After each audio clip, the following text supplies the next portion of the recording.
Kagudgud! Welcome back again to my channel, Kagudgud. At napapansin ko kasi, Kagudgud, pag silip ko sa bintana kanina ay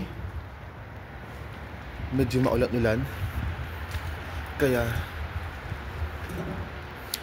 umakyat tayo ng Kagudgud para silipin natin ang taas, ang rooftop ng ating, di ba, Kagudgud, ang dito ang kami umakyat.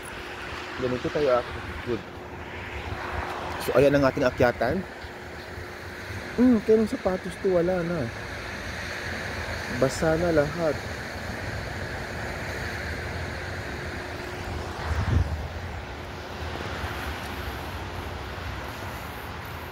The time check now, Kagudgud, is 4 o'clock. 4 o'clock, Kagudgud. Pero naulan dito, Kagudgud. Naulan ngayon, Kagudgud, sa aming lugar. Naulan, kaya medyo mabaha-baha, pero hindi naman ganun kabaha, Kagudgud.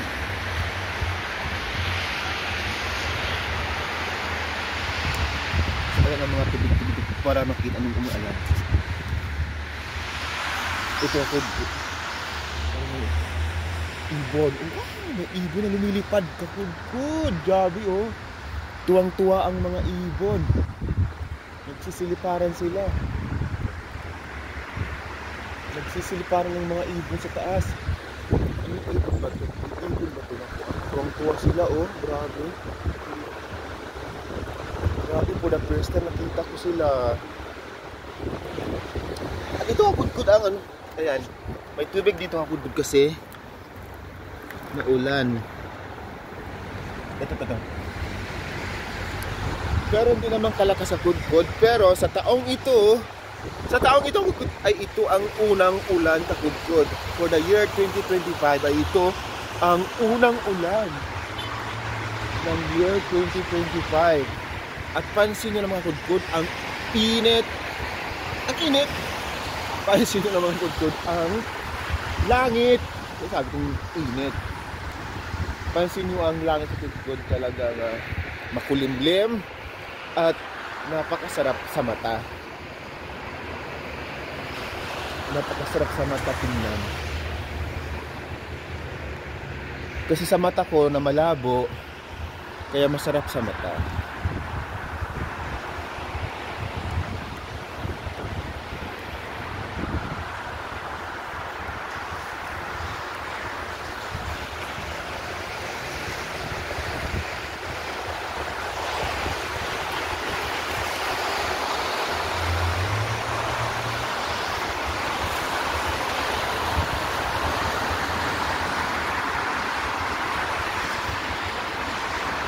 Napakaganda ng view, Kagudgud. At hindi ko na masabihin, Kagudgud, hindi maganda talaga, Kagudgud. Maganda talaga sa aking mata. Or baka ako lang naka-appreciate. Na-appreciate ko lang, Kagudgud, dahil napakaganda ng panahon ngayon, Kagudgud. Hindi mainit. At kitang-kita natin ang buong paligid.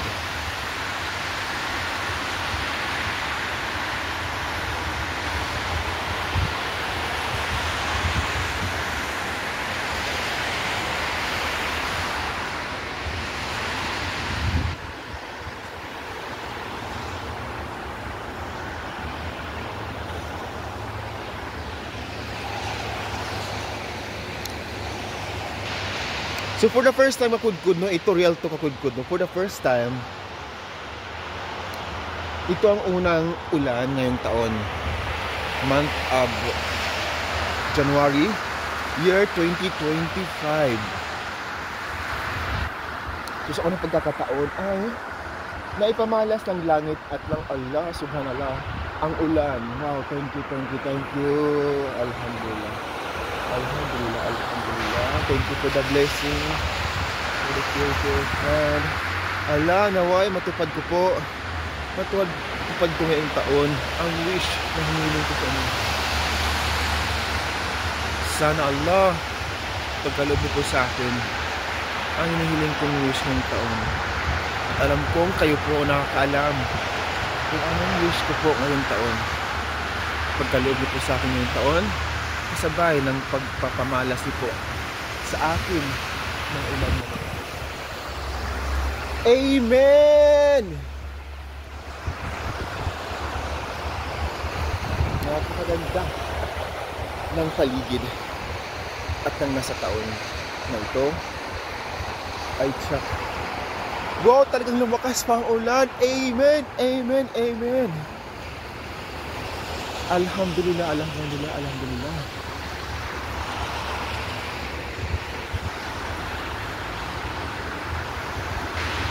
Silipin ang nasa unahan ko, good. At ang dito rin sa kabila.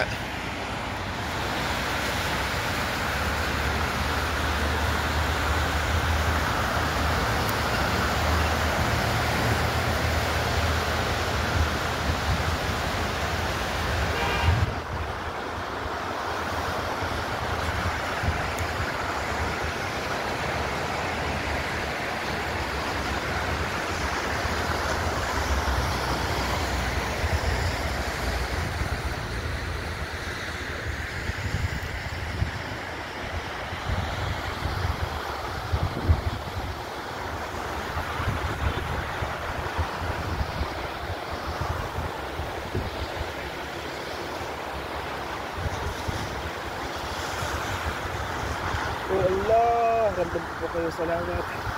Salamat. Salamat. Lalo na po mga pinaramdam sa akin. Ang pinig ko sa inyo. Oh Allah. Sa inyong kalooban. Ngayong taon ay papalabos sa akin ang wish ko. Amen!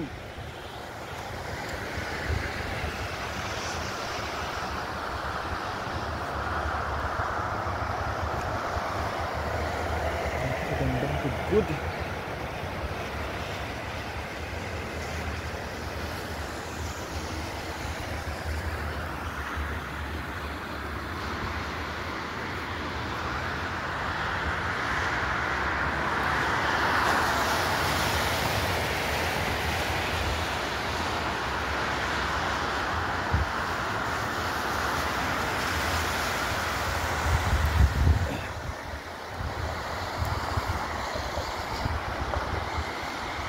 At sa lahat ng gusto magpunta dito ako sa Alcarj, kayo welcome kayo.